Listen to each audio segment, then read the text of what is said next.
Graduate from Howard University, Blake jump-started her career in the beauty and fashion space, writing for publications like Allure, Essence, and Glamour, and many more. The DMV native has transitioned from beauty and fashion writer to brand consultant and investor to media personality, host of the According to Blake podcast, and digital content creator. Despite all of these amazing career accomplishments, you may know her from her online dating diaries she's posted on TikTok, and we can't wait to talk to her more about her own Love is Blind dating experience. Please welcome to the Love is Blind Aftershow, Blake Newby. Thank you guys for having me. I'm so excited. We're so excited to chat.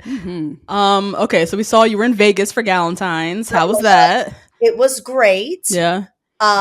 I actually have a friend who will be going on Love is Blind. No. The next season? The next season. So, shoot. So she, that's why we went to Vegas. Oh, the last hurrah! She might get married. Oh my God. That was the whole impetus behind it. Oh, I love that. Did she turn up? She had a good time? Yeah. Oh, yeah. Mm-hmm. Oh, nice. Was everything free? No. It was like late. Like it was like a late last minute. Yeah. Mhm. I bet it was. Looks like Love is Blind is everywhere right now. Everywhere. Yeah, Wow. What city, if you mind asking? I'll tell you guys off. Okay. No Yeah. worries. But I have a feeling, I'm going to be honest, like, because this one was Minnesota. Yeah. Mhm. It's another really boring state that lacks diversity. So I have a strong feeling that we are about to endure the exact same thing. The same. Oh, yeah, this season's been Rough. Okay, we know from TikTok and listening to your podcast, you guys got to listen to According to Blake. So great. You stay outside in these dating streets. You've done the dating apps. Yes and no. Yes. Yeah, you've done the apps. You've done Raya. You've tried a matchmaker. Yes. You have a friend going on Love is Blind. Would you ever go on a dating reality show? So I'm asked a lot to go on dating shows. Oh, shoot. Okay. I actually probably wouldn't. I've been going back and forth right now about a dating show. Because I just think Black women are not set up for success on these dating shows. It's so rough for us. Yeah. And I mean, even when you look at this season, it's the exact same thing. Like it's always like same things, different fonts, right? We look at the history with AD. We look at even when we look at the way women are edited, right? We look at Alex from last season. Like it's just this constant like push and pull that's like even when we don't do anything wrong and we conduct ourselves the way we should, we're edited like shit. And then when or they intentionally, when we look at Love Island, you put, yes, we have Serena and Cordell. Thank God. Love that. We love Janae and Kenny. But like historically, Love Island UK, they put men on there who only want racially ambiguous women. And so monoracial Black women are left to kind of flail in the villa for weeks and weeks. So they send one Black man who happens to like Black women to. So I think I personally just don't want to get caught up in that push and pull. I'm not about to let some producers that don't look like me make me feel less than in this dating. It's demoralizing about dating days. Right. I'm not about to let production make me feel worse about what I already know is happening. Yeah. I get that. It's oh my bad. God. It's rough. Yeah. It is. And I guess the success stories are so few, right? We have Brett and Tiffany.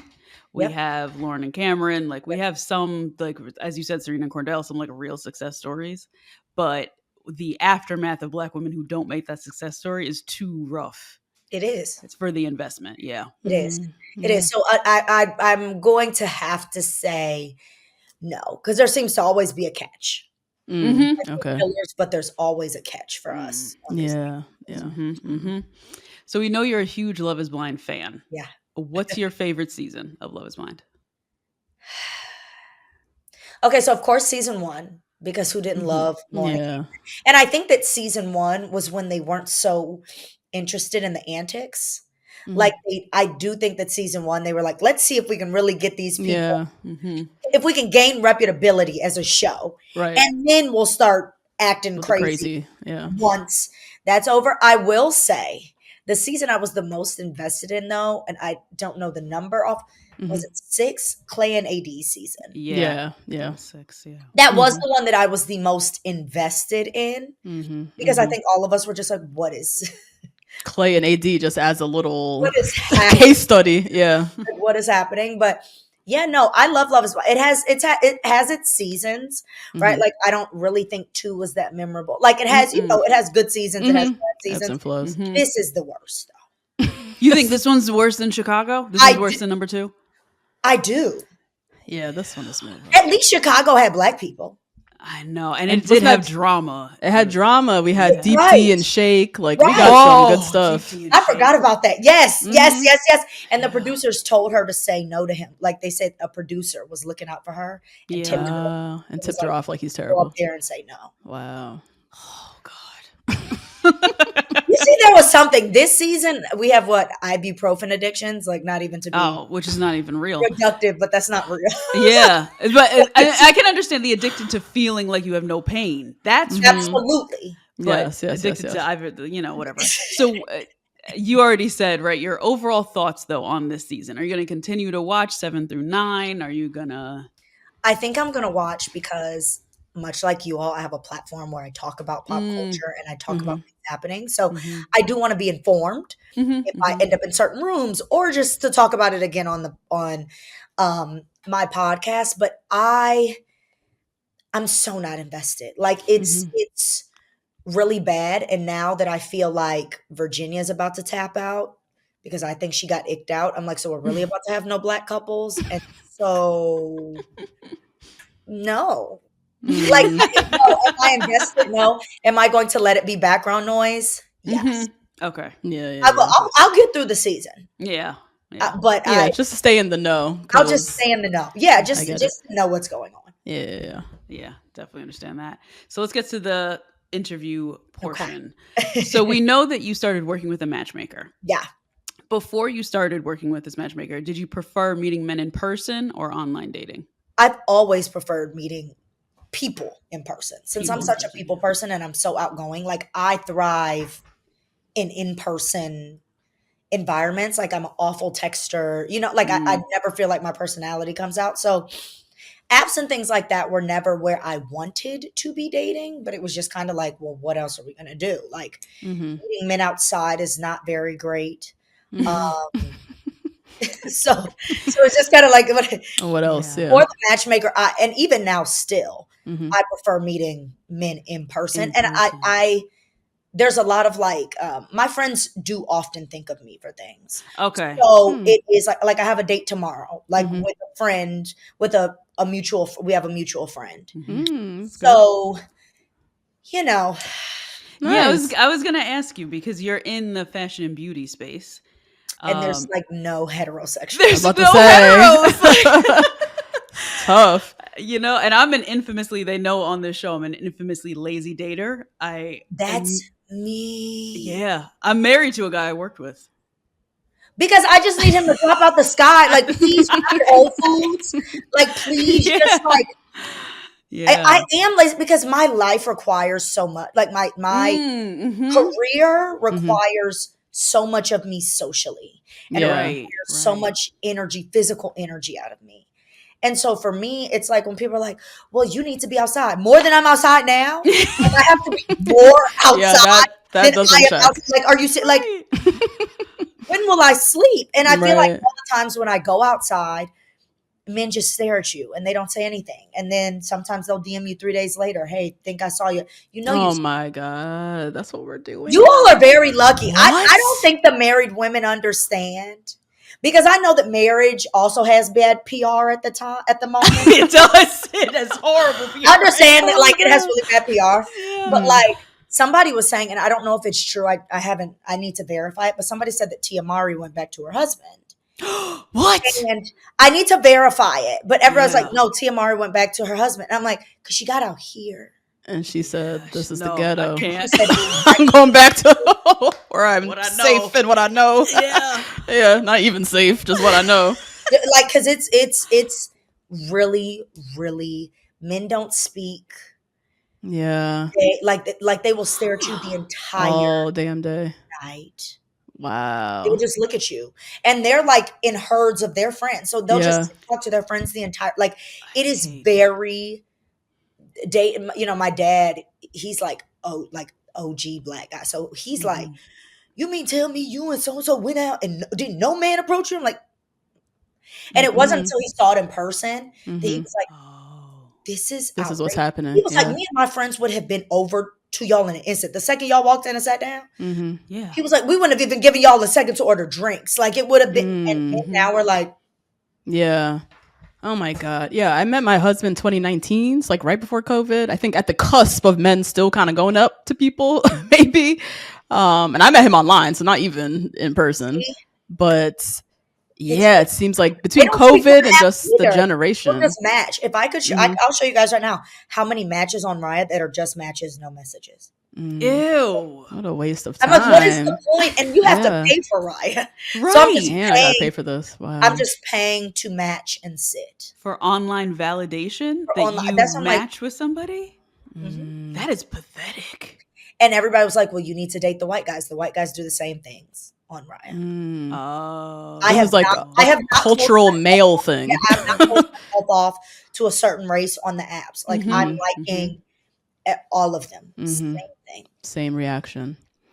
So dating with a matchmaker. Are you currently still working with this matchmaker? On and off. Okay. So the thing about the matchmaking service that I was working with is Yeah. it is just for Black men and women in their 20s and 30s. Mhm. Okay. And I started working with her when it was just kicking off. Right. So I think that she realized, which is why her business model has shifted. Black men in metropolitan cities in their 20s and 30s do not have to pay to date. Yeah. Yeah. Yeah. The world is their oyster. Yeah. Yeah. So she's kind of shifted now to just curating spaces of quality single Black men and women. Oh, Oh, that's love Where cool. that. they can just That's kind nice. of just come together and vibe. There's one tomorrow that she's doing. There's one Oh. like I think I popped by one. I want to say it was like 2 months ago. That's ticketed. You have to pay, or what's her business model? Yes, Like, you how have does to pay, she? but it's not like Okay. some of these where it's like I think it's like $25 for a ticket. Oh, okay. And you Okay. go in and she's fully rented out a bar or a space, and now you can just come together um Mm-hmm. and meet and Mm-hmm. kind of commingle. But I'm thinking about doing another matchmaker who like you pay her and she goes out and finds Mm-hmm. these men. Like Mm-hmm. she searches high and low. Oh yeah. And she's a Black woman. So I'm Mm. like trying to see if maybe I Yeah. want to do that, but I'm also a lazy dater. Part of me is like, I'm so underwhelmed by everything that I'm just like, Well, what are your thoughts on? Because I think the benefit of the matchmaking is someone is taking care of like the vetting, right? yes. But you are kind of going in blind in a sense. So how does Kind that of, sort of. work So for you? the matchmaking experience that I've had, they'll Mhm. send you a photo of the man with a bulleted list of 10 to 15 facts about him, from what he does, Okay. if he has any kids, where he lives. Okay, so you got a little bit like a fact sheet. So you get a fact sheet about the person. It's just dating has become the daunting point. Like I guess this also could apply to what's happening right now in Love is Blind. Mm-hmm. I have Mm. this date tomorrow. I should be excited. Instead, I'm like, so in the first 10 minutes, I need to ask this man, did he vote? Who did he vote for? And how he feels about Drake. And if those three questions Oh my god. are not answered exactly how Right. Then what am I doing here? I need to put $25 on the table, thank him for my Yeah, and drink, dip. and leave. And dip. Yeah, get out. Yeah. Oh my So god. it's That's like true. that's another thing. It's like now I have to tell matchmakers like, not only does he have to be a Democrat, Mm-hmm. he has to be an active voter and an active He partner has Yeah. voted. Yeah. Yep. in the issues that we are facing today. So Right. yeah, Yeah. Oh my god. I know. Yeah, the landscape for men. I mean, it's changed so much, especially the media for men has changed a lot. I think in that list of questions, Blake, you might want to add, do you listen to podcasts and Yeah. which one? I It's so do. which. Are you vaccinated? Mm. There's a Oh my link- God, and are you I vaccinated? know you vaccinated. There's so many things to add. Yeah. Yeah. God. That's real. Yeah, that's real. I can't have anything. Yeah. So yes, so I'm looking forward to the date tomorrow. They're saying he's a really nice guy, but Mhm. you know there are some nice guys that aren't vaccinated, Yeah. I which means you're know. just not my nice guy. Right. Right. So it's like, so yeah, dating is just daunting in general. And because I'm not like, I don't even know what that girl's name is on Love is Blind, who matched with the guy who said he doesn't engage. Sarah. Oh, because I'm not like We'll Sarah. get to her. yeah. Because I'm not Sarah, and because these social justice issues do impact me directly. Yeah. I can't just say, well, maybe he'll evolve. Like, I can't afford to We can't take that risk. put my money on a man evolving. No. Right. Yeah. She can't either. But anyway, we'll get to She can't, but she can. So the end of episode 6, it ends on a cliffhanger about Daniel and Taylor. We're calling them the Christmas Killer and Taco Tuesday. What is happening?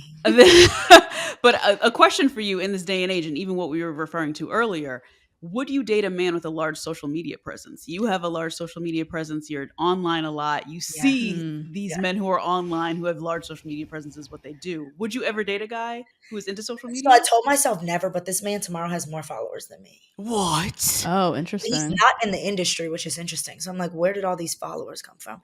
And if you purchase them, then that's an even bigger red flag. That's, oh my God. That's What's his content? Does he produce content? Not really. Like, he takes photos. He travels a lot. Oh, okay. But like like it's not content, like it's not very content forward. Okay. So I am, but in the perfect world, absolutely not. I would like a man that has 300 followers. He follows 300 back because only those that he knows Follow him. Yeah, And follow vice him. He treats versa. it like Facebook. Yeah. he treats it like Facebook. Okay. Okay. And why is that though? Well, so I think what comes with the social media, the if a man is focused on that, if that is something that he is hyper focused on, to me, it is a microcosm of perhaps bigger issues that could arise. Like, you want to be the star, you want all the attention. You want I have enough personality for both of us. Right. Like, I don't need to be in a tug. And I'm not saying that just social media does that.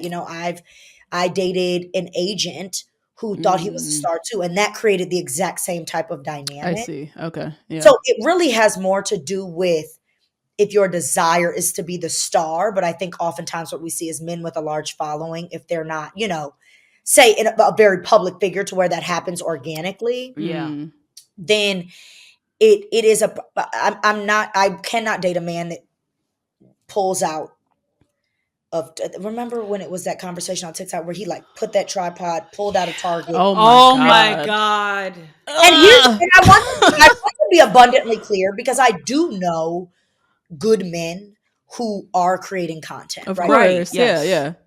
Ended up creating content because they saw that their wives were making all this money or creating, and they were like, well, why the hell? They're like, why the hell not? Like, I do know really good men who don't want to be the star, who do create content for a living. I don't think my man is shaking his hips on TikTok. No. Personally. I just Funny. and I think he was like not impressed by any of it too. Yes. That's really what it is. Yeah. Like, I went on a date once. I talked about this on TikTok. And the first thing he said to me, because he followed me on Instagram, he looked me in my face and said, I work from home, so I can go with you on them trips you be going on. Oh, no. Oh, no. He said, Big Mama. But Big also Mama. to assume that I'm getting +1 to these trips. Like, what? Yeah. He has no clue. Assume that most of these brand trips, they're not giving you +1. +1s. Yeah, what? Right.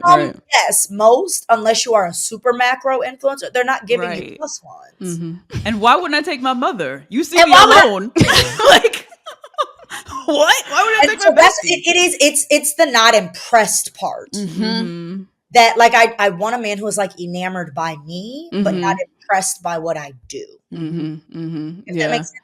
Or not impressed by the industry by which I do what I do. Yeah. Right. And followers and all of that. And he's also not trying to grow his own followers and all of that. Yeah. That to me is personally, maybe there's people out there that are like into it for some reason, but Justine and I both, our husbands share that quality. Like they're not online. Her husband worse than mine. Mine at least has Instagram. Hers not online at That's all. even better. That's even better. Right, it's the best. It is the best. I gotta tell you, it I'm is sick great. of my stomach dropping to my ass when I see that my man is in the likes of every attractive woman. No. Let's just keep the peace. Yes. No. Keep the peace. Okay, speaking more on Daniel Taylor. Daniel had a lot of apprehensions going into this reveal. He's a short king. So he's like, that's his hesitation. But he also is not that. I thought that was so weird when he was like, I'm 5'8". I was like, that's not even that short. is that what they're considering the short kings now? Like, I thought the short kings were like 5'6". That's what I was thinking. But men consider it anything under 6 feet. They probably consider themselves short kings. Yeah. In his head, yeah. Yeah, in his head, he's a short king. I don't know how tall you are, but what's your stance on short kings? 5'4". You're 5'4". Okay. You dating the 5'6"? You dating I 5'4". Oh shit. Okay, so you have no stance. You're open. Oh no, not anymore. Oh, okay. Well, spoke too soon. All right. Well, I dated 5'4", Yeah. and he proved to me that Napoleon syndrome is real. Oh, bless his heart. The overcompensation. His little heart. Bless his little heart. His little heart. Oh, damn. Okay. I dated 5'4". I don't have to do above 6 feet. Of course, I would love above 6 feet, but for me, I feel like my happy number is like 5'10" and up. Mm-hmm. Right. Okay. Then I can wear my heels. Yeah. Taller, and we're fine.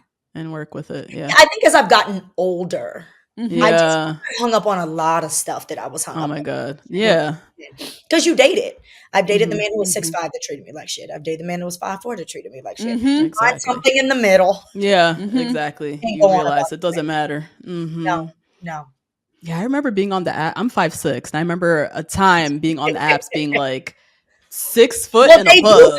Because they do lie. That too. You got to count like an inch or two. Those men lie on apps. Mm-hmm. But I remember, and each year or every couple months, I kind of just like dropped it down. So I'm like, it doesn't matter. Like, oh, there's nobody. There ain't nobody. How tall is your husband? 5'9", like solid 5'9". Yep. And he at one point he wouldn't even be seen in my little algorithm because I had chopped him out. You have to get a solid medium king. A solid medium king, yeah. Solid medium king. 5'8" and above, I think is good. Yes, Yeah. yes. And he didn't lie either.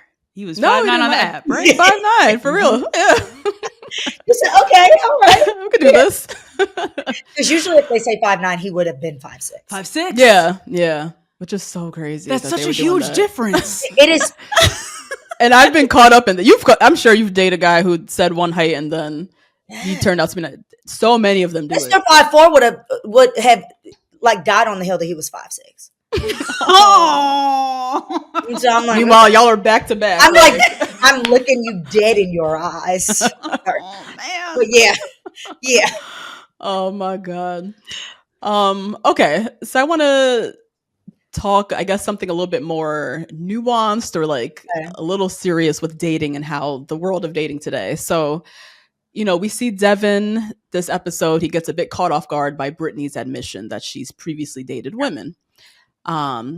Brittany then calls him rigid when he even shows any hesitation.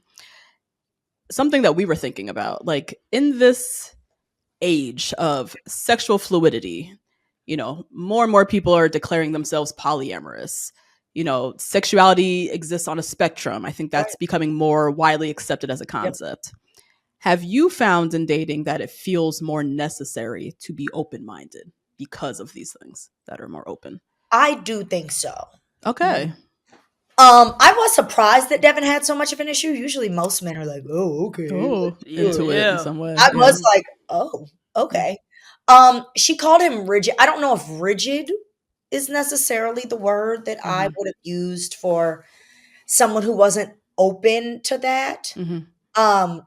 But do I think that there is a need? Absolutely. So I have so many friends, Black female friends who have dated bisexual men, or, I might have dated a bisexual man. I just, you don't assume, you don't ask these questions. You don't think to until now. Like, I think now, not only is it more acceptable to be more sexually fluid, but I think it is also more acceptable to ask. Like, I think it used to be this thing where, our mothers would tell us, like, you need to ask a man if he's ever been with another man. And it was like, I can't ask that. He's going to be offended. He's going to freak out. And now it is like something where I would be like, because it's not even like a question where it would be aggressive. Like, so have you ever been with another man? Like, and if he wanted to throw the question right back at me, It feels then more I'd be valid. perfectly fine with it, you know? So I think now not only can people be more open in terms of the acceptance, but I think it is more acceptable to ask and inquire about someone's sexual history.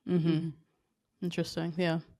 Yeah. I think Devin was like so caught off guard. We were talking about in our recap, like I don't think he even pondered that question for himself if he was interested in a woman who was bisexual or who's dated other women. So you see him in real time trying to process it. He got slow and was stuttering. I was like, yeah.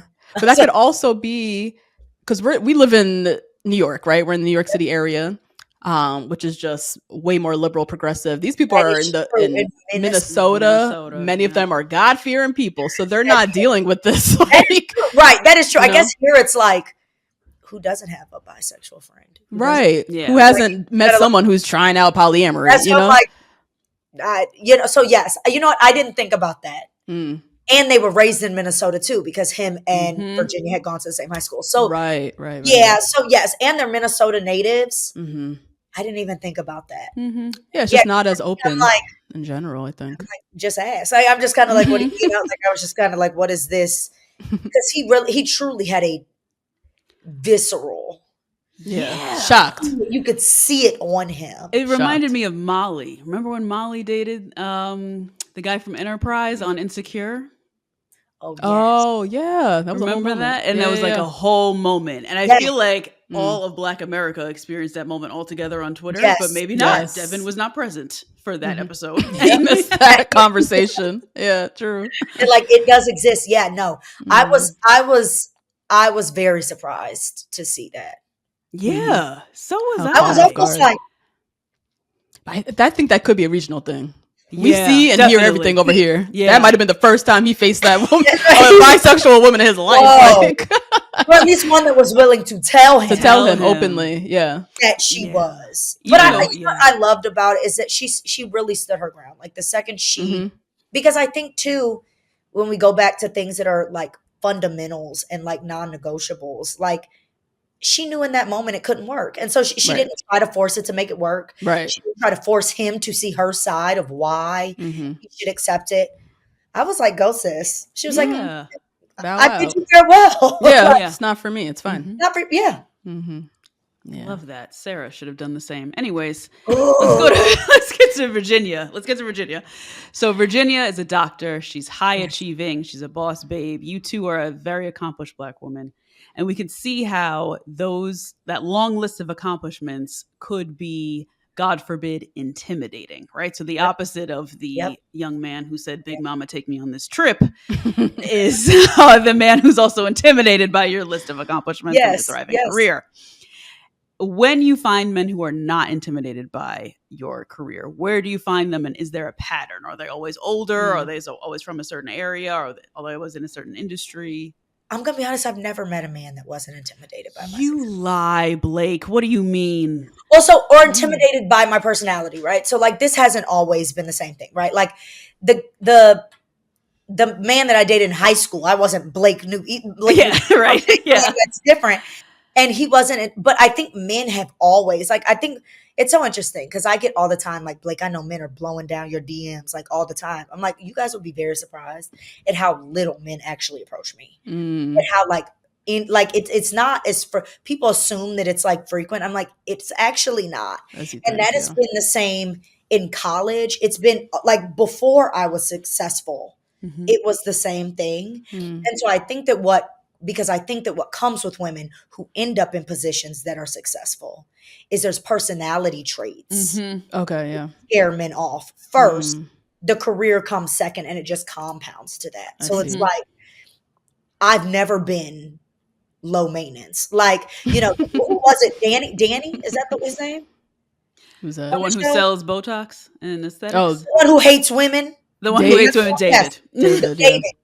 Like, David kept telling the woman that he ended up choosing, like, you're so cool. Like, I just love you. You're so chill. Like, you're so laid back. This feels so easy.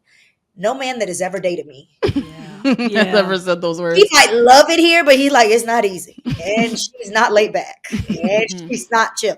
So I think that I've never dated a man that either felt like I moved too much in alpha energy or was intimidated by the success. And even like I recently, not recently, maybe last year, early last year, dated a guy who was the first guy that I did appreciate. He just openly and outright told me, like, where I feel like I am, I don't feel like I would be a good partner to you. Like, I don't feel ready to be a good partner to you, and left me alone. Like, it wasn't like tried to like, he was like, and I'm going to leave you alone. Is he saying like to a woman like you? That's what he's saying, like to who you Career, are. so his career wasn't where he felt that it should be. I see. Okay. And because of that, he knew that all his focus needs, Black men feel like once they've made it to a certain income threshold, that's when they're ready. that is that's when they consider themselves healed, whether they've spoken to a therapist or not. That is their fix all is financial success. Yeah. For so many Black men. And so I think that a lot of men now, when I talk to them, it's either like I have a friend who tried to set me up with a guy. She was like, he's perfect. He's perfect. You're perfect. You guys are going to love each other. He hadn't seen my Instagram. She had just sent a photo. She sent him my Instagram and she came back and she was like, sis, he said he doesn't want to. So he's turned off by the level of Instagram followers, by the success of what your turned Instagram? him off? I don't know. She was like, he just wasn't into the Instagram persona. So I assume I've heard men say like, I don't want a woman with a bunch of followers. Why is that? Why do men I don't say know if this? it's like, I do have photos on my page on private jets. Like, I don't know what it is. I think men love to get on here and then decide what they feel they can do for me. Right. Oh, okay. Okay. There we go. Okay. And so if they're like, well, I can't put her on a private jet. Well, nobody asked you to do that. Right. I'm here I doing didn't me. put myself on that private jet to bring it. Like, I didn't put myself there. Right. So, it is this constant thing. Me and all of my, like, so many of my friends, even my friends who are not in this industry. I have a friend who's big in finance. She's having the same issue. I have a friend who's big in tech. She's having the same issue. It just becomes this cycle for so many Black women who also desire to be successful, outwardly successcable. Yeah. Do you find that this is a pattern with all races of men that you dated, or is this particular? So I talked about on TikTok. I've only ever made it to a date with one non-Black man. Oh yeah, I remember that TikTok with the Middle Eastern guy. That's the Asian guy. Asian, yeah. So he didn't seem intimidated, but it also there were just too many like disconnects culturally that it felt like for me. Okay. But I wouldn't say that from that date he seemed at all intimidated. He seemed like into it. Like he was like, oh, that's cool. Like, like so I do wonder. Maybe I got to go on some more non-Black dates and let y'all know. I just wonder. I'm sure it's the same across a lot. I'm sure that, you know what I mean? That's like part of why we have the administration we have now, is because a lot of men feel the way that they can't provide in the same way, and they feel very upset. So they voted for the most hyper-masculine that they could.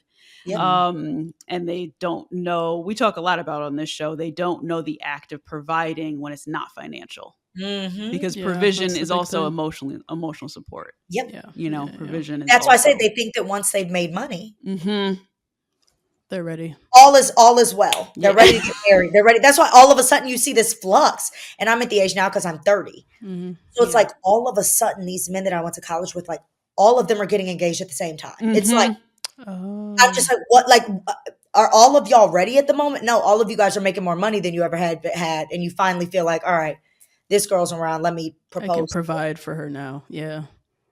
And I can be the husband that I want to be. Quote unquote I. That doesn't mean together. That does not mean being a good father. It simply means that he can keep a roof over everybody's. Right. Yeah. Fascinating. Man, it's such a gap in knowledge. Like we know what it is and we know what we need, and some reason that message has not floated over there.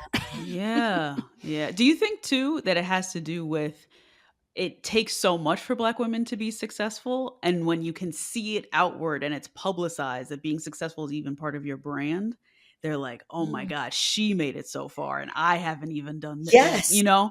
Yes. And that was the thing about, like I said, the guy who was like, I'm just not in the space. Like, I have to That's work. what I'm Like, still thinking about him. it was just like, so, cause I was just like, I don't know what you, and I guess from his standpoint, he wasn't going to say that it was money, but he was saying like, I can't give you the time that you deserve because I'm hustling so hard. Uh-huh. It's like, some Yeah. days I feel like it's a cop out. Whereas like on the other hand, a part of me is like, thank God this man told me and left me alone and didn't waste any more of my time. A lot of people would have just tried to waste my Just time. kept doing it. Yeah. But it's just frustrating because you also don't know, you hear it so much that you don't know who is being honest, who isn't, who's trying to bullshit you, who's not. So yeah, it just, it's tiring. just me. It's a lot of women going through this. Oh, of course. I mean, a lot of the conversation is centered on this exact conversation, you know? And I think why Virginia is so interesting to watch. And like, I'm so curious to see her story arc with Devin. I think it's going to arc, guys. Arc. You don't think it's going to arc? I don't think it's going to arc. Flatline. I think it's going to flatline. So Virginia, why I like her as well. She sounds like, because she keeps she seems very guarded, right? She sounds like she's coming from a history of being burned by these niggas. Yes. And she's built up a wall. Yes. You see Devin trying to come on, you got to give me something else. And that story is very relatable because there's a lot of people, men and women, who've been hurt repeatedly, disappointed repeatedly. And so now they have the walls up. You know, what's been your experience of jumping back on the horse after being knocked down so many times? And you really want to stay jaded. You really want to stay closed off, but you also want to find love. So you got to get back on. Right? I think I'm still on that. Like, I'm still in that. You know, like, I think because you know that good men exist, you know, and I'm not just saying these are things that I see on social media. Like, I've lived it. Like, I have a fantastic father who is a fantastic husband. Like, I have friends who are in relationships that I actually love their partner and love the way that they're treated and things like that. So it's like, it's so weird. It creates this weird thing in your head where you know that it exists, but your experience has shown you that it doesn't. And so you are in this push and pull between your experience, your mind and your experience, right? Your heart and your brain at that point, right? Like, because it's my experience has not shown me, you know, that it's safe to get back on the horse. But I know that if I don't get back on the horse, then what I do see will never be available to me. So it is, I mean, I think it is one of the major reasons that I don't date as much as I should. I've recently really had to do some emotional inventory too. You guys know Anwar, the dating coach. Of course. But Black women, he says women, but Black women in particular, we always date like we are looking to find our husbands. And I think, and because I know that they say the same thing about white people, right? Like they go to school to find their MRS degree, but I think that it's very different because I think white people are taught date until you meet your husband. Meaning, if this man don't work, pick it right back up and go find another one. Because you have to get to the goal of finding your husband. So it's like all of the white friends I've had, I'm like, how do y'all get men so quick? They just pick right up and go. They're like, you know what? This one didn't work, but I got to find the husband. So I'm going to keep going. I think whereas Black women, we invest so much that it takes us so much longer to get back on the horse when it's all said and done. Because Black women are such empathetic creatures that give and give and give of ourselves time and time again anyway by nature. When it is a man, I think that it is tenfold. And so therefore it is even harder for us to recover and bounce back. Because I think we are a communal people. Like that separates us in my opinion. Nature, communal people. Like we invest, we feel when the next woman feels, like all of these things, which I think separates us. And so because my bounce back time is so slow in bouncing back from these situations, I've just been so nervous to like date. Whereas Anwar, the dating coach, is like, you need to date 3-4 men at a time. Like we're also not taught that. Like you need to date 3 to 4 men at a time. 2 is too close to 1. Like That sounds awful because I'm like, where am I going to find the time? That's my question.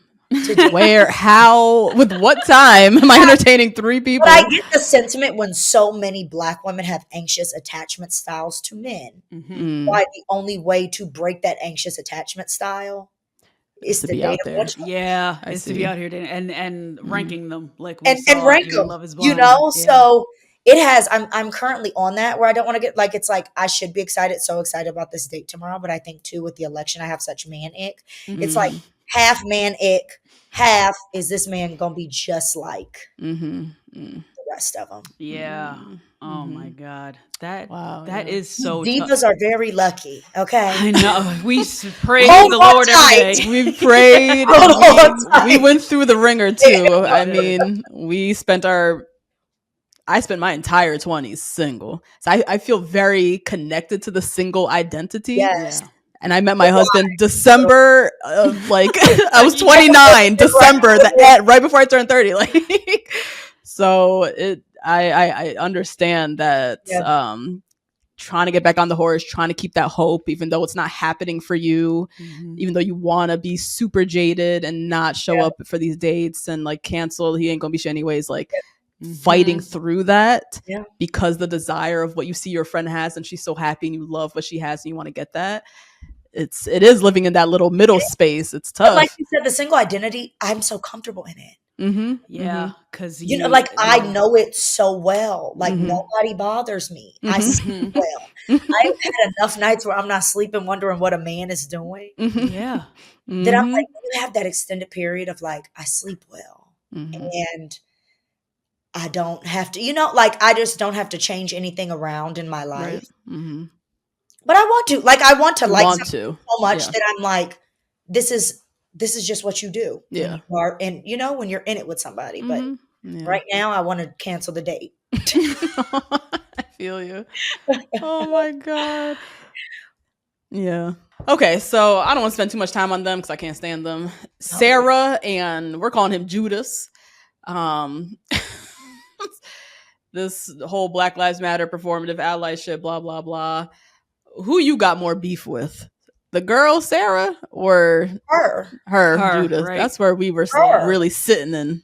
That's the type of allyship that I absolutely don't want. Yeah. Yeah. I want nothing Keep to do with it. Please. Like keep I absolutely do not want it because it's like the second that, and that's what I said about us being communal. I think that other, particularly we can talk about, because that's who the administration is. White people have shown themselves to be so anti the greater good. And so therefore, like I had mentioned earlier, she could sell out easily because it doesn't affect her and she doesn't really care. She knew and she tried to act like, oh, I'm so conflicted. And I will say I was taken aback at first with Virginia when she was like, well, maybe he can evolve. And then I think that I just realized Virginia was like, I'm not going back and forth with this white woman. Yeah. Because at first I was like, Virginia, what are you talking about? Why are you telling this girl that this man can evolve? Yeah. And then I was like, you know what? She probably is like, I'm not having this conversation with them. Yeah. No. Do whatever you think is best for I'm you, gonna girl. start Do whatever you think. And she probably could already feel because it's so heavily edited and there's so much we don't see. Yeah. She probably could already see that girl wasn't going to change her tune about this man. So she was just like, but she's still in her performance. Right. So she was this is like, bothering me. Isn't this crazy? And Virginia knows you're going to choose him anyways, girl, whatever. And then so I think that's what, because it is more scary. Like, it wasn't like, I would prefer a man be like, oh no, I believe that blue lives matter. Then tell me you just don't participate. You just don't think about George. Like, you just don't think about the issues that happen. You just don't vote. Yeah. You know, like that is just like, so. That apathy. It is apathy is dangerous. That is dangerous. Yeah. Because at least Blue Lives Matter, you care about somebody. Right. You have an opinion. I'd rather that. And every time she asked him, like, imagine all it takes for you to bend on what you claim to stand on is a man saying, yeah, she asked it. That doesn't even make sense.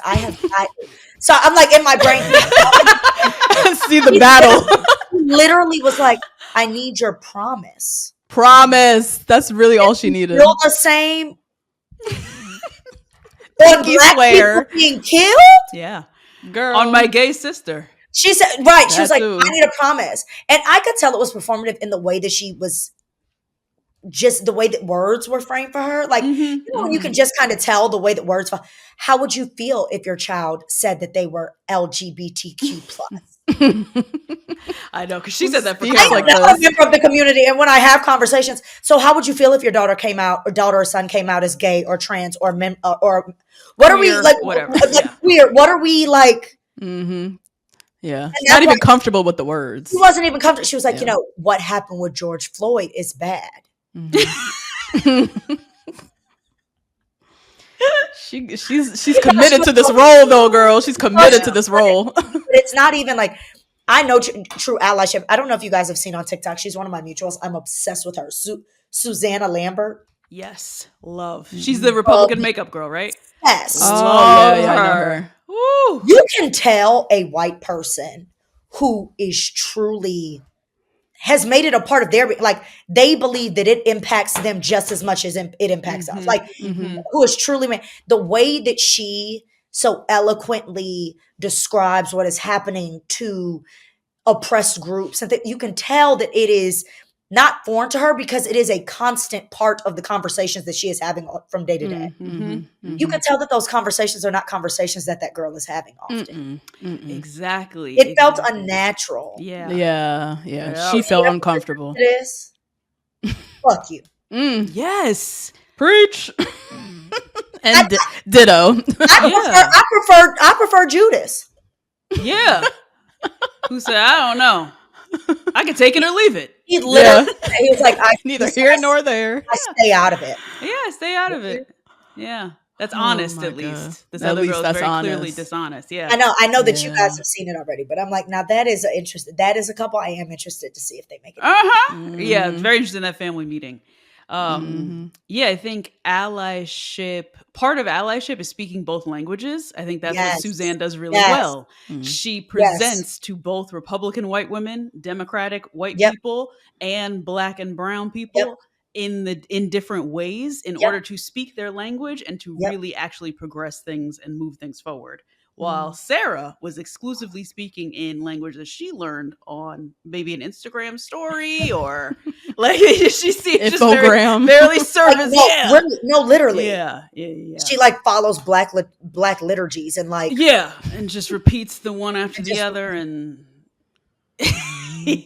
really pathetic. I was because I had seen all of the threads and posts about it before I watched it, and so I knew that she was going to disappoint me. But it is so different to watch it in person. Just how quick she folded, like it was so quick. Yeah. I thought maybe it would be like some pushback, and it was like they had that day where she felt crazy. The next day he was proposing, and she was like, "Do you promise?" Pinky swear that you're gonna care, even though a man was murdered in your city, and you didn't care then. Like, no, he said, "I stayed out of it. I stayed in the house. It didn't impact me. I stayed." No. Oh my God. This is an interesting bunch of people, but I also think Love is Blind, because I think, like we said, I don't think Love is Blind intentionally curated a non-diverse cast. That is my personal opinion. I think they went to a non-diverse city. I think so too. But I think that they have to understand that, especially in times like this, we cannot platform people like that anymore. Like, it is now dangerous. Like, you are adding to it. They've been platformed enough. They're president. Yeah. Do you think, though? I think a lot of what we do here on this show is see what we can learn from this. I think it's actually really important for us to see those conversations between white people and how quickly they fold. I think that's actually really important. Yes, and I already know. And I think this also yes. Yeah, we already know. I think this also, though, could be me. Like, I have been the past 3 weeks, past month has been awful. I doom scroll all the time. Like, everything feels like I felt like I have just been existing since November. Like, literally just. So I think for me, I think you are right. But I think for people like us, it is almost like it's more traumatizing. I could see that, Because I just feel like I'm watching it and I'm just like, and this is how we got here. We're seeing it happen in real time behind closed doors when they're together and they talk and they, whatever, this doesn't matter to me, and brush it under the rug, which we know they do. Yes. We're seeing it happen, and something While about seeing it everything else happen, right? It's just a lot. Yeah. And so I do hope at least while this is happening, they don't platform conservatives anymore. Oh.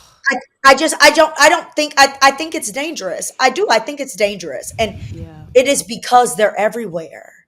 I'm going to take my phone on D&D and my news alert will tell me something else about this crazy conservative president that we have. So I think for me, it's just like more trauma. And I don't think they need to feel emboldened anymore. They feel emboldened because that is their president. Right.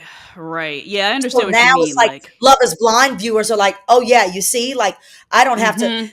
That man sat there and said, it's so stupid when people, it's so stupid when people, oh, right. Oh, Dave. When they, right. When people disagree or we don't have similar political, that's so dumb. What are you saying? And that girl sat there and said, I agree. The same thing. It's just infuriating. I hear you. It riles up something. But I do agree we do need to know. But I think that we are inundated with it now. And so it becomes like, to what end? Yeah, because it's both the extreme and the placated. Yeah. Yeah, right. We're going through it. We are. We're trying our best, but we are definitely going through it. I agree. Yeah. Should we go to speaking of Dave? To Dave. Yep. Yeah. Speaking of Dave and his shenanigans. So he fucked a bitch in Vegas, and that ruined his last relationship. And the way he told the story of his cheating was so wild. You might have missed it. You literally might have missed it. Because he just flew over it. Said it doesn't matter. It's irrelevant. And she ate it up. She was like, yeah, I get it.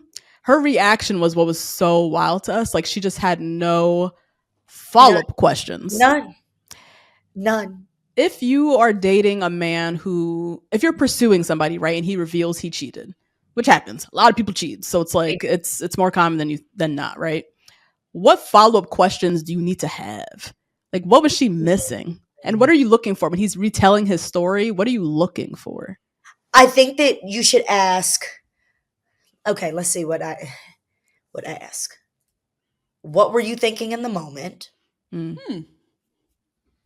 a good question. What led you to that point? Like, what led you to that point? What string of events led you to that point? Yeah. Were you not happy in the relationship? Because he's a man, he's going to tell you, no, I wasn't happy. We were going through it. It's her fault. So then the follow up to that is, so you didn't think that maybe the correct thing to do was to break up with said woman before you decided to do that? How did you get caught? Ooh, that's a good one. How did you get caught? Because 9 times out of 10 is not going to be that you went and told her because it was just eating at your conscience so bad. No. 9 times out of 10, how did you get caught? And what was the lesson that you learned from that? And then I think from those questions, we can continue the conversation. Or you feel you're informed that you can make a decision for yourself. Then I can at least ask any follow-ups that are necessary and at least determine like, another question though is, so do you cheat in all of your relationships? Have all of your relationships involved infidelity on your part? Because then in that case, then it's like, okay, so I'm probably not going to be any different here. Right. This is just how you operate. You're not learning. That's the one thing we always see on dating shows is these women just thinking that they are just like so fantastic. Like, and you might be, my love, but there is no woman on earth fantastic enough to just, he'll be different for me. I promise you he won't. No, he's not gonna. Yeah, it's the same with Sarah and Judas. Yeah. Yeah. I'm an ally enough to change his mind. Yeah, I'll be right. No, you're not. And because that was before the election, I will guarantee you. And when that election came. Yeah. Yep. That was before the election. This is true. When that election came, if they ended up together. Yeah, then what, girl? You was in the house. Mad because you have a Trump voting boyfriend. Yeah. But you're not mad enough to do anything about it. So. Right. So here we are. Here we are. Here we are. Now we all don't have rights because of you. That's like it's like right. I don't have rights. Neither does she. Yeah. She like Yeah.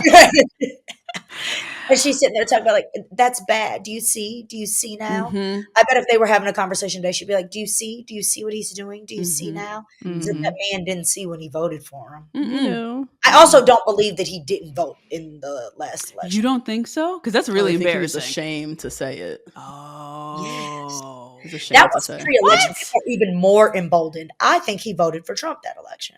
Yeah. Yeah. Just The say white boys so. vote for white boys. God, ew. I know. That's so much worse. Ew. Dark times. I do not think that he didn't vote. I don't. Oh my God. The only reason I think he didn't is because he just seems so apathetic to the whole thing. Yeah. Yeah. That he woke up with some care to go vote on election day. I don't think he cares. You said what? I wish we could see more. See more of that conversation. Of that conversation, so I could like, because again, we've seen the way the edit goes. And so I am, and yeah, maybe you're right. Maybe, yeah. maybe it's like, babe, I'm a white. I do not care. Yeah. God. Yeah, nothing's gonna happen to him. A question that we had actually about Madison and Alex. Alex brought up attachment styles. You brought up attachment styles earlier about Black women being anxious attachment.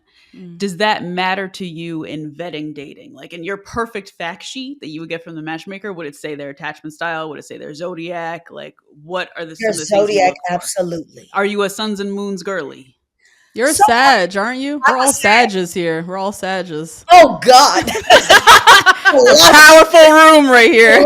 I am a Sag. So the thing is, it's so interesting because I always laugh with my friends about it. It's like, I've never heard any woman say, "Oh my God, I love a so-and-so man." So it really is not the sign, it's the man. You're right. I've never heard anybody be like, "Y'all, do you know what type of men I love?" Yeah. I love Libras. Aries moon. Yeah, you never hear that. It's true. Never heard that. So I'm realizing that it's not really the zodiac sign, but the attachment style I am interested in, because I think too anxiously attached people is probably just going to result in love bombing.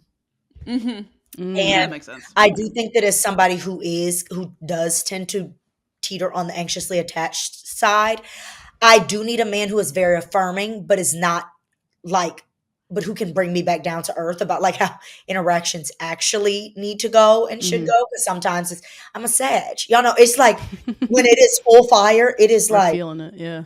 Full fire. I would like the attachment styles because I actually also don't want to be with someone who is too detached. Right. Like the girls always joke. They're like, "No, I need a man who is very chalant." Yeah. Yes. Very chalant about it. Yeah. Like very. So yes, I think so, but I also don't think men even know I think that would take men doing enough emotional inventory and talking to a professional to know what their attachment style is. Or just reading the book. Or read the book. Right. And so we've seen that they're not great at that. Reading, yeah. Reading. So I don't know. So I don't know if I'd even get that answer. That would be nice if I could. But you know what? That's actually a really good point. I think more dating coaches should. Or matchmakers should, incorporate those things into it. Yeah. Yeah. Because we see with Madison and Alex clearly read the book before. That's why he asked. And he knew himself as an anxious. The minute she said avoidant, he's like, it scared him. And he literally said it. He's like, this scares me because I know this is not impossible. It's just going to be really tough. Well, because his reaction to her saying that she disassociates a lot. That was like another whole other thing. Really like, that was scary to me. And that, as a girl who disassociates a lot. Really? It was so interesting to watch that because he read it almost as if she had like some disease. Yeah. Like a disorder or something. Like a disorder. Right. And as somebody who disassociates all the time, it is not a disorder. It truly does feel like you're on autopilot. So the people around you don't even realize that you're disassociating. Oh, you're just in your mode. Because you're just autopiloting it. So I think Alex should maybe read less books. I know that sounds crazy. We just said men need to read. Yeah, I was like, what? Sound crazy. I think Because I think that he's like seeing all these things and he is making these diagnoses between her saying that she's avoidant, plus he had heard that she disassociates. Yeah. I think that he was like, this girl is going to be, and I even saw It's gonna be people tough. on threads and social media like, she says she disassociates. I'm like, guys, it's not like we're not like sociopaths here. It literally is like, I'm overwhelmed. I'm going to act like I'm not here. Like I'm really overwhelmed right now. Mm-hmm. I just need a break in my head. And oftentimes you're in positions where you can't just take a breather and take a break. Mm-hmm. Right. Mm-hmm. And so it's like, I just need a break. And so I think, not that he needs to read less books. I think Alex too, when hearing his background and how he was treated as a child, I think he's just hyper vigilant about how people will treat him as he continues to maneuver through life. So I do understand that, but I think he was trying to therapize her a lot. Now, I do think Madison is a problem. That is not me to say that Madison is not a problem, but I do think that's not what I'm saying. Mm-hmm. But I do think that Alex therapized her a lot. Mm-hmm. And like misdiagnosed. I think he also, her, maybe. yes, yeah, maybe, yeah. I think he also, because he shared his last relationship, she was like an extreme avoidant. yeah. And so I think just out of sheer fear, he's like avoiding getting back into that type of dynamic. Yeah. You know? And maybe being overcritical maybe in some senses, but also very self-protective because he's like, I did this already. I'm not doing this. And that's why the pods is not long enough. Yeah. And you need to see people in person. You know what I'm saying? Like, I think he needed to see in action what her avoidant looked like. Or now, I do agree. It is a red flag for anybody to say that they're avoidant. I do think that. But it is a reality. And sometimes it's like, see what that looks like with you. See what that looks like in different spaces. That's why I don't think that the experiment is foolproof at all. Yeah. We've seen that. Yeah. And the fact that it ends with an engagement too. Because like Alex and Madison can date in person. They probably are. They might be dating right now, you know? Like they could date, but the pressure of, I got to figure out if this is my wife. I got to commit to her. That's where he's like, we're not doing this. Because you should take marriage seriously. Right. It's something to be entered into seriously. And so I guess I do get Alex's point. Like, yeah, you're right. It's not just dating. It's marriage. So I can't afford to be, if all I have to go off of is that you're avoidant. He heard avoidant and he heard, and you disassociate. And he said, he was like, no. I have 2 days to make a decision to marry you. Like, I'm not. He was like, no. Self-preservation. I'm not mad at him, especially hearing his background. Yeah, exactly. And speaking of background, we know that you have married Black parents, grew up in the DMV. I'm assuming you grew up seeing a lot of like safe and successful Black relationships and families, right? Yeah. That's what I'm assuming. So I grew up in Houston, actually. Funny enough, my parents moved to my parents moved to the DMV when I was a sophomore at Howard. Oh, wow. But I consider DC home because I went to Howard. That's where they are. So it's like wherever they are, I'm just like, that's home. That's home, yeah. But I have, and I think it has been both to my detriment and to my benefit. And I think that a lot of people, and this is not to sound head ass because I hate when people are like, talk about things that are good and be like, but it was actually kind of hard and this is why. But I do think that me and so many of my other friends who have similar upbringings, we are less forgiving when it comes to relationships and less understanding of nuance and things like that. Like my mom always has to tell me, like, the father that you love today was not this man at 21 years old. And like, and I think that some of us do think that relationships operate in like microwaves. So I'm going to heat it up and it's going to be great and it's going to be fantastic, which is why I'm like always so let down. But I also think that's also a reason that I always go into relationships with marriage at front of mind, because in my head growing up, it was always like, well, my parents were married by 24, so I'm going to be married by 24. My parents were having kids by 26. That's what I'm going to do. So for so long, dating was always so permanent to me. But I think that it's hindered my dating experiences because it's like, Blake, that's not your life. You got to Howard, you didn't meet a man. Like, you now need to Yeah. date. And Right. so it has been, I think, very much to my benefit because I've been able to see what healthy relationships look like, Yeah. but very much to my detriment in that I think men need to come ready. Like, literally the way Packaged Blake up. ready. Not like, yes, a man needs to be ready for a relationship, all those things. No, Blake ready. Like, Yeah. he needs to be the perfect husband. He needs to be the perfect partner. He needs to do all of these things. And so I find myself a lot more hesitant when women are like, no, you need to like have conversations about that. Like, I'm like, why would I need to have a conversation about that? Because he's not a mind reader, Blake. Like, Yeah. well, why would I need to tell him that this is what he should be doing? And I'm not talking about those core values and things like that. I'm talking about, I really, in many cases, do expect a man to be my mind reader. Like everything in this one package. And it's like, so that's not how life and relationships work. Yeah. Yeah. But I there's so many more benefits, I think, to Oh, having to absolutely. growing up and seeing a successful marriage and then Absolutely. going out and trying to go find one. I think a lot of men, as Anwar says, don't date like that. A lot of men No. date and they're just looking Even the to ones who grew up like I did. Yep. They don't date like that either. Yeah. No. They're just looking to like get as many baskets as they can into the hoop. They don't really Yes. care about like Yes. marriage specifically. Yes. But what are the kinds of things that make you feel safe in a relationship or dating? I do need affirmation. Okay. Okay. I Words know of affirmation. who was it that kept saying that? There's one girl that just kept saying affirmation.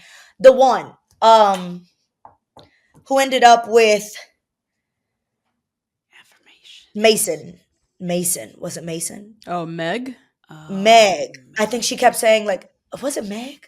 or Madison? It was the two girls. They cried together. Well, the one girl cried to her. Oh She kept yeah, saying, there's "She's gonna Molly come in and end and it with Lauren. Oh, Lauren and Molly. yes." Yeah. She just kept saying like, "I need affirmation. I need affirmation." Yeah. Like, I do need a lot of affirmation, at least in the beginning. To feel safe, quality time is a big thing for me. Okay. I think because as someone who makes time, who does not have a lot of time and makes time for those and the things that I Right. love, I'm like, if I can do it, You could figure this out. you can figure this out. Right. Of course, honesty, but it's so hard to tell. Like that's such a Yeah. loaded thing because it's like, so how does one know that somebody is being Honest. honest? So of course, honesty. I think just kindness. Me and my friends have had this conversation. I've not dated when you ask like, well, you haven't dated a man who wasn't intimidated. But I haven't dated kind men. And so because my history is not dating kind men, Okay. that brings a whole nother set of problems. For so long, I was invested in like the really cool guy, the guy who like cared about me, but wasn't like too Invested. like Yeah. not too much, like doesn't too much, A little distant. a little distant. And it was very much like, so long as he's nice to me, then it's fine. So like I've been that girl that was dumb, that thought it was cute that he was talking shit about his ex, or that he wasn't, or that he like, it would talk crazy to another woman or something like that. Like I've been, and I don't say it with any shame because I'm not that girl anymore, but I've been that girl that like thought that it was like affirming to me. Like, you see how he talks to other people, you see that will always ricochet back to you. Definitely. Yeah. And so now it's like I'm very focused on like kind men. Like if you are talking too crazy about your ex, like that is very that's a huge no. weird and bizarre to me. If you are not a good friend, if how you show up for your friends and family is not kindness and generosity, then I don't want it. Like, so I think honestly, like, and you can tell a kind person. And so I think too, that's a reason that I haven't felt like super safe, because now when I date, it's like, I need to be able to tell where your heart posture is. Because I think if you date somebody who's kind, so many other things will just fall into place. Yep. It's a good Like, foundation. if kindness is the foundation, then For so sure. many other things, not nice, somebody who is kind, like the posture of their heart is kindness, then everything else will kind of fall into like all of those other things that I need to feel safe. a kind person usually is honest. A kind person usually Right. doesn't mind giving you loyal. information. Like Yeah. it all just, all of those things fall under kindness. So I guess what would make me feel safe is a kind person. Mm-hmm. Yeah. Well, I hope your Y'all date. know any kind men. I was gonna say, I hope your date tomorrow was kind. I hope he's kind, I y'all. really hope so. He's from Brooklyn, so I don't know. I don't know. Who knows? It might be. He might be. We're holding out. Yeah. Blake, we have got to have you back on this pod because we can. Yes, keep talking. and y'all have to come on According to Blake because yes, we'd love to. Yeah, we can do in person because we're in Jersey, so we can't actually do it in person. That's true. That would be fantastic. Thank you for joining us. Thank you for helping us make these episodes into something. We are really trying with this season. It's like grasping at straws, y'all. Yes. Thank you for joining us and being very open about your dating life as well. I think there was a lot of good nuggets in there. Just very relatable for all the women and men listening who are, out here in these dating streets and just trying to find their love. It's rough. Yes. It's Thanks, but guys. you're doing it. You're doing it. You're staying on the horse, trying to find your love. Yeah. Where can people find you? What exciting things do you have? Do you want to share with our listeners before we let you go? Yeah. So you can find me on Instagram and TikTok. Instagram is Blake Lauren with a W. TikTok is Blake Newby _. You can follow According to Blake on both Instagram and TikTok. What is coming up this year? A lot of things. Well, I know I wasn't on you guys' Sex and the City episode, but I am on the upcoming season of And Just Like That. No, you're not. Oh my God, we have to watch. So wait, you're playing who? I missed that. Black wedding dress designer. Cool. Whoa. I will be on the upcoming season of it, and Just Like That, whenever it wants to come out. I thought it would be out by now. I think we all did, but it is not out yet. It's delayed. Oh, I think it is a little delayed. Okay. Oh, congrats! That's exciting. We'll definitely watch I'm you. excited for all that, and just doing all the things, trying to get more TV things. So I'm hoping you guys will see me on TV more this year as well. Nice. Ooh, we'll be looking for you, Blake. Yes. Thanks for having. Thanks you. for having us. Thanks for joining us. Me. Of course.